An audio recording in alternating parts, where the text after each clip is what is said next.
Welcome to Security Boulevard, the cybersecurity podcast from the Future Room Group. Each episode explores a variety of topics within cybersecurity and the technologies that drive it. You can find us on securityboulevard.com, the Security Boulevard YouTube channel, TechStrong TV, and all of your favorite podcast platforms.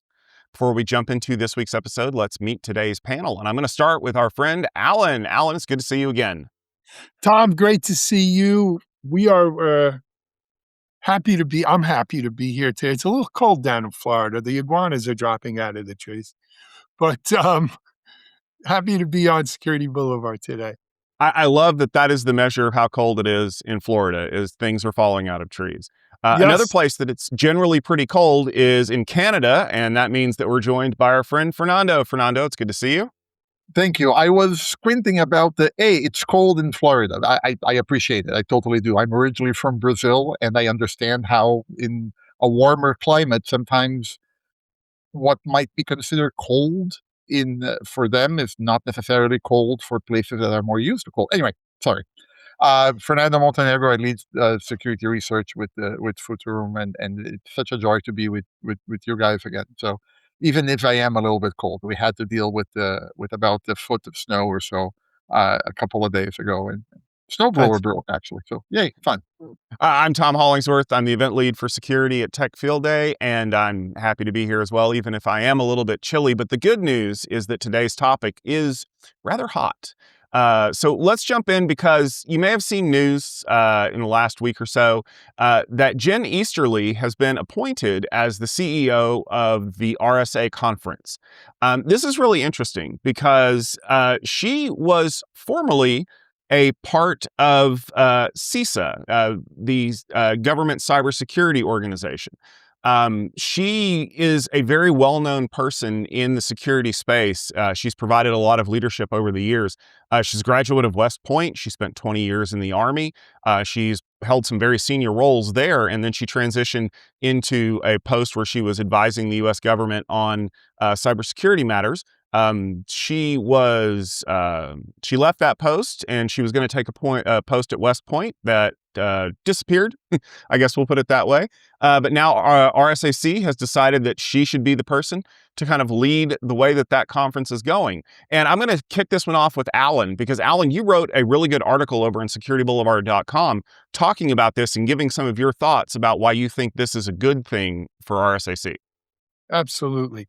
Tom, Jen Easterly led CISA. She just wasn't just a part of it. She was the director of it. And for those of you out there who may or may not be familiar with CISA, it's not just an organization that advises the U.S. government. In many ways, it sets the tone, it sets the mark, it sets the road for how the U.S. government should do cyber. And more than the U.S. government, what I think was really unique and special about CISA, and it extended even before Jen took over, when my friend Chris Krebs led CISA before Jen, was a unique government, private-public, government-corporate partnership to safeguard our critical infrastructure here in the U.S., whether it be government infrastructure or private infrastructure, talking about electric grids and public water and, truly critical infrastructure, communications. And so CISA's role was, for a relatively new organization, right? CISA's role was, I think, very oversized, and the charter was big. They cut the CISA budget and moved that money to ICE, basically. Jen as well as most of CISA leadership was axed. And then, as you mentioned, Tom, she was appointed a chair at West Point. And, I'm going to be a little less diplomatic than you. It wasn't eliminated for political reasons. It was deemed they didn't want to have her on. But this is where you got to admire Jen Easterly. She never stopped leading. She never stopped leading, even in the face of that intimidation, in the face of those political enemies or whatever you want to call them. She kept leading. She kept talking. She kept speaking. She kept appearing. She kept advocating for this community. And that's just the person that RSA needs, the RSAC needs, the RSA community and conference needs, right? About 2-3 years ago, Hugh Thompson and his VC firm, I forget the name off the top of my head now. Crosspoint. Crosspoint Ventures Capital. They spun RSAC out as an independent organization, and since that time, they've really, laid out a vision for what they want RSAC to be, more than just a once a year gathering of the industry in San Francisco. They want it to be truly the security community, a continuous security community. And I couldn't think of a better person to make that happen and kind of plant the flag and be visible out there leading this than Jen Easterly. Yeah, I'm a fan of hers too. And the thing I would add is that tying that community angle, right? First of all, I apologize if I say the RSA conference. It's going to take a while to get used to RSAC conference, so RSA Mhm. community conference. I'll get there. But for many listeners and viewers know that it's been the foundational security conference for years in the industry, right? Starting with cryptography, and it's poignant because it touches. I agree with Alan. Like I think she's a very wise choice for this because she's had a role in cryptography specifically, right? She's had a role in the broader public policy, of course. She's had a role in private sector, right? She was with Morgan Stanley for a few years, right, before taking over CISA, right? And so I think that that she is, like I said, an enlightened choice for this type of role. And I think that I'm not going to get too much into the broader politics of it, but I will say this: I think that we are at the stage in the evolution of this industry where, yes, there are political ramifications one way or another, fine, but broader than that, cyber has won. That's a theme that I've mentioned a few times on this podcast and elsewhere. Is that you all remember Mark Andreessen's paper from, or I think from 2011, "Software is Eating the World." Yes, it did. It ate the world, and yes, sometimes there is indigestion, right? And I think that this is uh, we live at a time. We live in a time where the interplay between technology and the rest of the world, we can't tell it apart. Or almost can't tell it apart anymore. I'm just putting the finishing touches on a paper I'm writing on cyber physical systems, right? Which it's basically the evolution of IT and OT security. We're still how we're fusing these systems together. And it's so clear that it requires us to reach across the public-private partnerships, to work with governments to understand regulation, to work with private sector to understand constraints, to work with vendors to have the right incentives in place, right? To move this industry forward. And Tom, I'm just in my mind here joking about all the economic terms one can drop in the context of incentives and externalities and so on. I'll refrain from that for a second.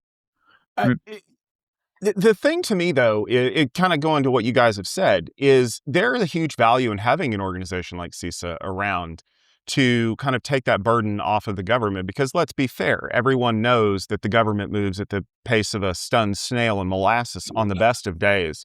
But that's kind of the way that the government is supposed to do things, right? They have to, there are certain rules that they have to do to figure things out and to be able to implement policy and procedure and things like that. So to have an organization like CISA that was sitting there saying, well, no, we need to be a little bit more proactive. We need to get out there in front of these things. If you'd have asked me 2 or 3 years ago, back when Krebs still ran the organization, I think that this is a great thing, right? Like they're leading the way. They're transforming the way that people look at cybersecurity. But more importantly, they are being honest with all of us about where the deficiencies are. They're saying these areas need to be beefed up. These are the people that are creating problems for us. The issue is when the leadership above you doesn't want to hear that. Or worse, when the leadership above you gets really mad that you make an empirical statement of fact that they disagree with, and they have the power to cut off your paycheck and your funding and everything like that. So even though I kind of started this segment by being a little neutral, and now that I'm giving you my opinion, I think it's pretty stupid personally, because you can't pretend that people aren't telling you bad news is coming, and then when the bad news shows up, go, I don't know how anyone possibly could have foreseen this. And Jen Easterly's sitting over there going, yeah, I don't know how anybody could have possibly told you that this was going to be a horrible idea. Really? You can't get rid of leaders like Jen and Chris and a lot of those other senior leadership people who are now gone just because you disagree with them. In fact, I'm going to give everybody out there a tip. If you're going to evil overlord school, which I am, and I know a lot of other people are, always have somebody around you that's willing to tell you the truth. Just make sure they know they need to leave after they do, so you don't get angry and, like, drop them into a vat of boiling sharks or whatever. But somebody has to at least be the voice of reason in the room, right? It's like, you remember the Roman triumphs. There was always somebody in the chariot reminding the generals that fame is fleeting and they're all going to hate you tomorrow. You've got to know that. You can't live in an idealized world where, yeah, nothing bad could ever happen to the US. We're the biggest, baddest kid on the block. And yet we still get hacked all the time because it turns out we're also the juiciest target on the block. So I think that the kind of leadership that Jen can offer the industry is that perspective of what happens when policy fights against other policy, when facts are fighting fantasy, and how do you square those things inside of an organization? Because if you think that this is just a discussion between a government agency and the executive branch, I would like to see what happens when the CISO runs headlong into the CEO and the chairman of the board at any organization, where they're like, you can't tell people that our security is bad. The stock price might go down. Yeah, I was when you brought up that thing, my mind immediately went to World War Z, or me being Canada, World War Z, right?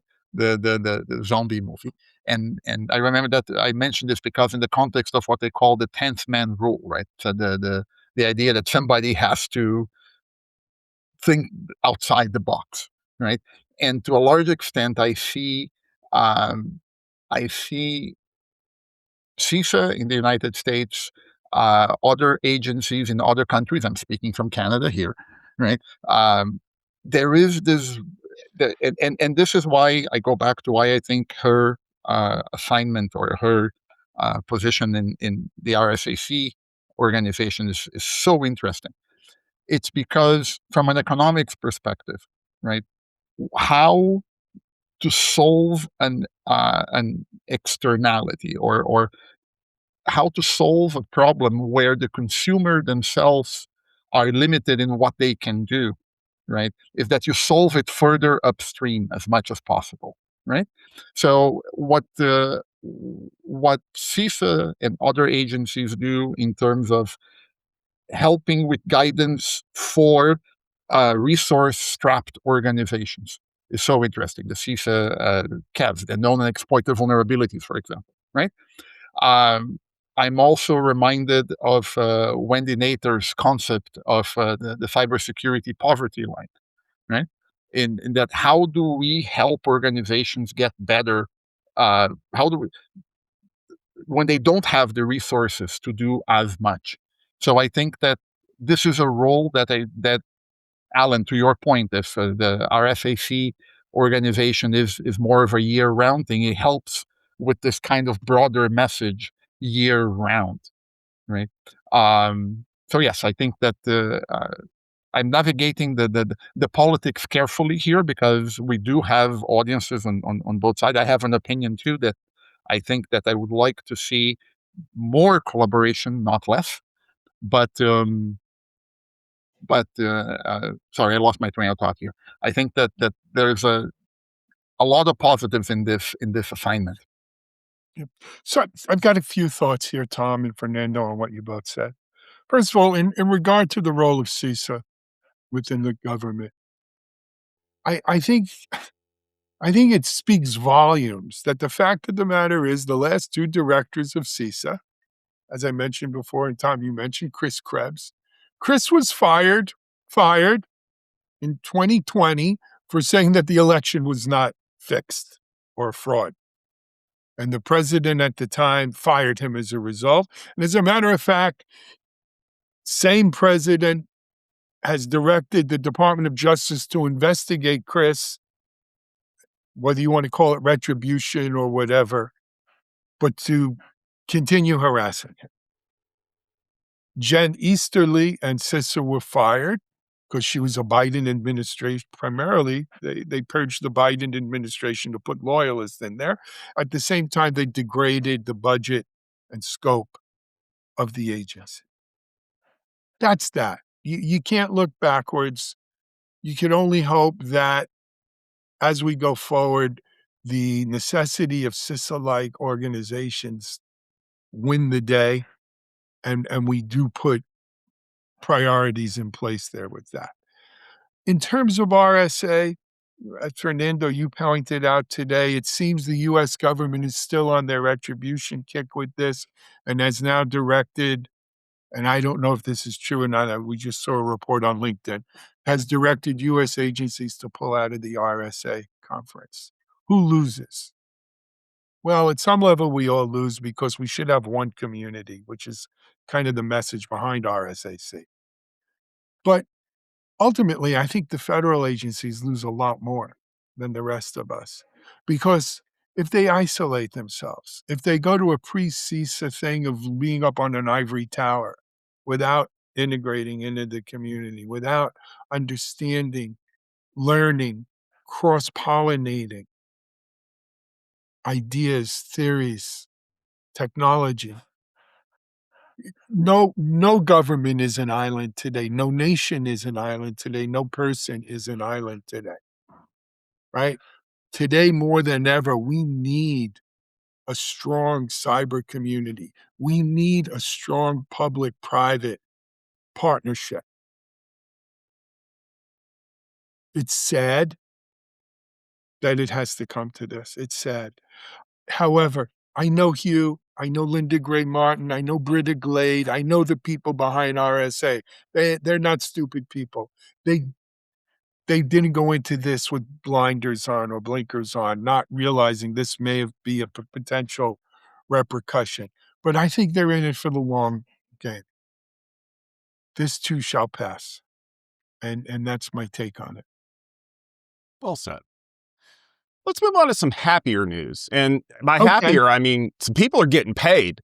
One of the things that Alan brought up when we were doing some research for this show is the fact that there are a lot of cybersecurity companies that have recently emerged from stealth, and they are driven by AI, specifically AI penetration testing, AI identity security, and AI agent platforms. And I know that we've discussed this quite a bit on some previous episodes of Security Boulevard so far, talking about the need for securing agents, how agents are going to provide security in different areas. But I always go back to, what does the smart money say? And in this case, the smart money, which is, tens, if not hundreds of millions of dollars, are investing in companies like Novi and 7AI and Opti to provide these kinds of services, betting big on what that next company that's going to have a groundbreaking security offering is going to be. So I kind of want to toss this out to you guys a little bit. Do you think that these companies are doing some great research knowing that they're just on the cusp of some amazing breakthrough? Or is this the typical startup mentality of, I've just got to keep the runway going long enough for somebody to buy me? Look, I've been involved with VCs for many years. Before I did TechStrong, I spent 20 years plus in the VC-backed startup world. I have good friends in the VC space. The VC model is not a do-good, a charity model, right? They're in it for the money. And if they're investing this kind of money, And let me just quantify when I say this kind of money. Seed rounds of $80 million, $50 million seed rounds. A good seed round used to be $4 million, $3 million. A good A round, $12 million. These people are raising 50, 80, and $100 million in seed money. That's like before market fit even money. So, we're talking about a big amount of money, and what you would think by rational, smart people, smart money, as you said, Tom. So they see a huge return here. And the VC window, keep in mind, is they're not investing for 20 years. They're not even investing for 10 years. They want to see a return in 3 to 5 years, 7 at the outside. They got to close that fund down in 7. So if you're seeing this kind of investment by these folks, you have to assume that they see, a decent return within 3 to 5 years. When you're talking about 50, 80, 100 million bucks, a decent return is not a pittance either. You're talking billions of dollars probably, right? All the VCs talk about 10 baggers, 10Xers. That's, Fernando, I see you want to say something. Go ahead. Yeah, no, I similar to you. I've been around, and I like to track the money, where it goes, and so on. And what I find is that there is I always say that VC money is like rocket fuel, right? And it works wonderful if you put it in a rocket, right? If you happen to not be putting it in a rocket, that might not be the best thing, right? And we've seen tremendous businesses that grow, sometimes bootstrap, right? And they grow to a certain size, and that's fine, and they may have and they may deliver value that, right? Um, the thing on my mind about the current funding is that it is very much, we are we as an industry, like we are funding the startups because they need to absolutely move fast on things, and they need to move fast on things without that. They need the runway. They need to be able. They need the runway to for the tech to mature, but they need to move quickly so that they do capture the kind of an early mover advantage, right? And at Futurum, there are 3 trends that we are majorly tracking, right? We're tracking the modernization of security operations, the modernization of security infrastructure, and the modernization of security governance. Those are the 3 main ones I'm involved in. And we are definitely seeing this 2026, like to go back to your 3 to 5 year thing.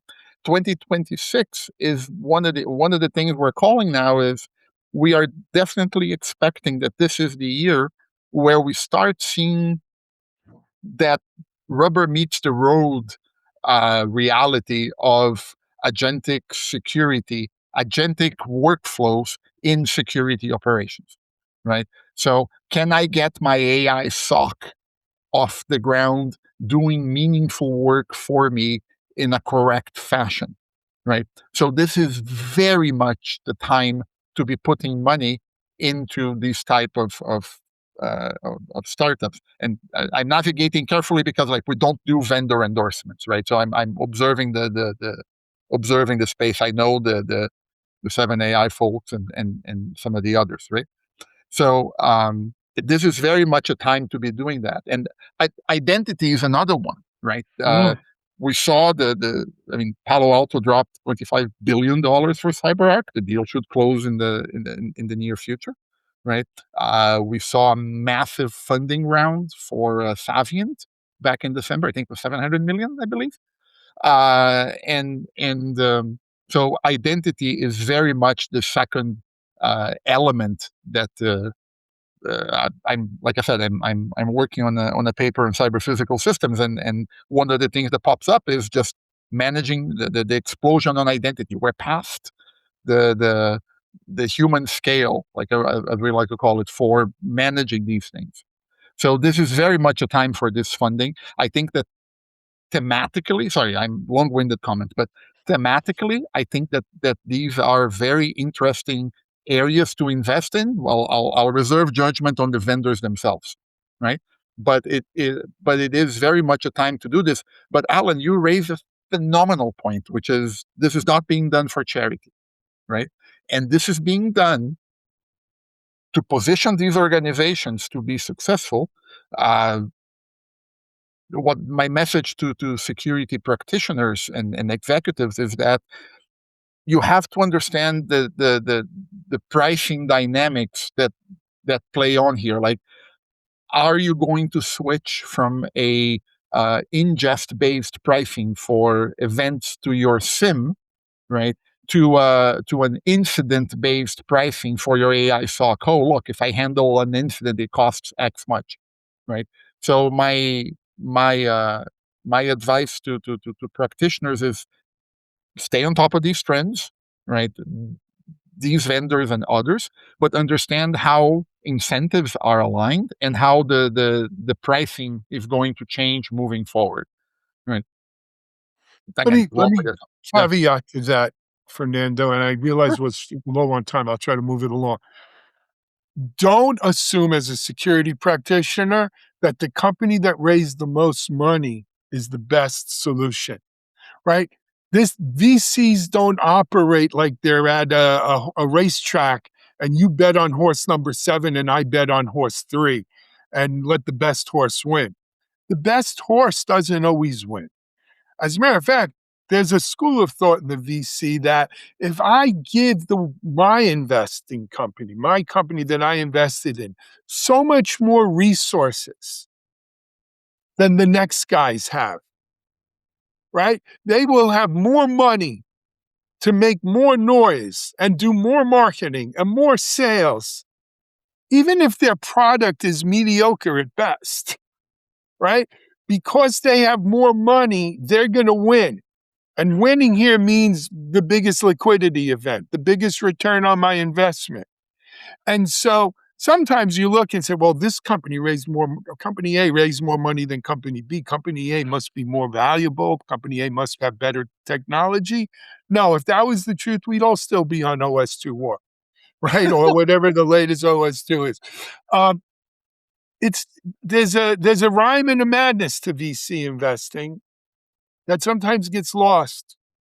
And so pick the best solution for you. Oh my God, yes. There is me in economics. There's a famous paper by, or not so famous perhaps, by Ian Grigg called "The Market for Silver Bullets," right? Yeah. And the interesting thing there is that it explains that the market for silver bullets, and I promise not an economics lesson in the last 5 minutes, but it refers to a famous paper called "The Market for Lemons," right, which was a Nobel Prize for George Akerlof and others back in 2001, I believe, on information asymmetry, which is a foundational concept, which is how do you value the quality of something, right? And or how do you discern the quality of something? And I think that this is phenomenal information for security practitioners. Alan, to your point, people have to discern what is the quality of what they are buying and how you're going to do that. And I mean, we could make an entire series on economics, but there is a concept of signaling and the concept of screening. Signaling is when you, as a vendor, like you signal the quality that you have. Alan, to your point, I have more money. I'm going to signal to the market that I have all of this. And then, but the flip side of that is screening. As a buyer, how do you create a process that screens out the quality of what you are buying? And I mentioned this here. This all comes full circle because as a practitioner, right? My advice to you is that you are you are increasingly being affected by broader geopolitical events, right? This thing is increasingly important, right? Cybersecurity is that much more strategic, right? And you need strong communities, in part to help you with the signals that if somebody participates in that community in a good manner, that's a signal, right? And that community can help you create the screening criteria that you are going to use on your evaluations, right? So again, I know it sounds like a joke, but everything turns around economics for me, right? And as you observe, exactly as Alan said, as you observe the investments that be made, yes, by all means, it's an important signal, but it's not the only one. So buy what you need, and we can talk about other stuff later on. Sorry, I got too excited about this. That's okay. We love people that get excited about what we talk about here on the podcast. But we hope that you're also getting excited about the things that we do that are not on the podcast. Fernando, what have you got coming up that people should check out? So we just finished our data set on cybersecurity decision makers, and it lines up a lot of these trends I'm talking about. So I'm really excited about that. I'm finishing my paper in cyber physical systems. I promise that it'll be done today, maybe tomorrow, and sent to peer review and whatnot. And I'm starting to plan what my participation at the RSAC is going to be like. I'm really looking forward to that. And yes, it's starting to get busy for industry analysts. We get particularly busy around spring and fall, right? So yeah, I'm my calendar is looking weird right now. Alan, what about you? It's that funny time of year, Tom. We just finished Predict 2026 last week, which is our kind of look ahead to the year. I think it's the first time we've done anything like this. We had Fernando and virtually the entire Futurum analyst team, each doing their sessions. I think 8 of them I was involved in, right, asking I loved questions. it. But it was great. And it's available on demand now for anyone who wants to go check it out. Predict2026.com. You could go get them there. We also announced the DevOps.com winners there. And we actually had the analyst from RSAC there, Fernando, giving the RSA view of 2026. Speaking of RSA, we're in full-blown mode getting ready for that. Our annual DevSecOps event at RSA, the Monday of RSA week in Moscone, is coming up this year. It's around securing AI native dev, which is in many ways what DevOps, or a big part of what DevOps is today. We have a great speaker lineup, including David Brin, who's like a Hugo Nebula Award-winning sci-fi author, but also a PhD at NASA JPL and an AI prophet from the 80s and 90s even. He's keynoting. So check that out. I am taking the film crew, or one of our video crews here from Textron, up to Blue Origin, Jeff Bezos' space company. And we're going to be we're going to go to their headquarters here on the Space Coast in Florida. And we're going to do some video coverage of what's going on there. And I'm just, a little boy in me is very, very excited. But other than that, it's keeping the wheels on at Textron and working with our friends at Tech Field Day and the rest of Futurum Group, and trying to have fun, because at the end of the day, if you're not having fun, it's just a job. Well, speaking of Tech Field Day, we are going to be at RSAC this year. We've got a great lineup of presenters so far, including Veeam and Object First, which are now the same company. And we also are going to be hearing from Commvault and several more. So head over to techfieldday.com and you can see the lineup that we've got coming up in March. But also don't forget to check out all the great events that we've got going on.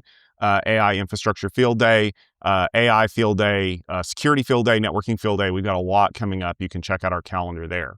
We also want to thank you for listening to this episode of the Security Boulevard Podcast. If you enjoyed this conversation, you know what to do. Head over to YouTube or open up your favorite podcast app and subscribe so you don't miss any of our episodes. We would also love it if you would leave us a rating, a review, and maybe a comment, just so that kind of people are reading what your thoughts are on the show, and that helps us get out to a wider audience. This podcast is brought to you by SecurityBoulevard.com and the Futurum Group. If you want to check out show notes and see past episodes, head over to SecurityBoulevard.com, our TechStrong TV website, or check out the TechStrong TV app. It'll run on Apple TV, Roku, iOS devices. PlayStation, Xbox, whatever. We'll make it work. We also hope that you follow us on Security Boulevard, the social media areas, X, Twitter, LinkedIn. You know what to look for. Security BLVD. That's who we are. We hope that you are enjoying all the great content that we're putting out here and across the Futurum Group. Thank you for tuning in. We'll see you all next week.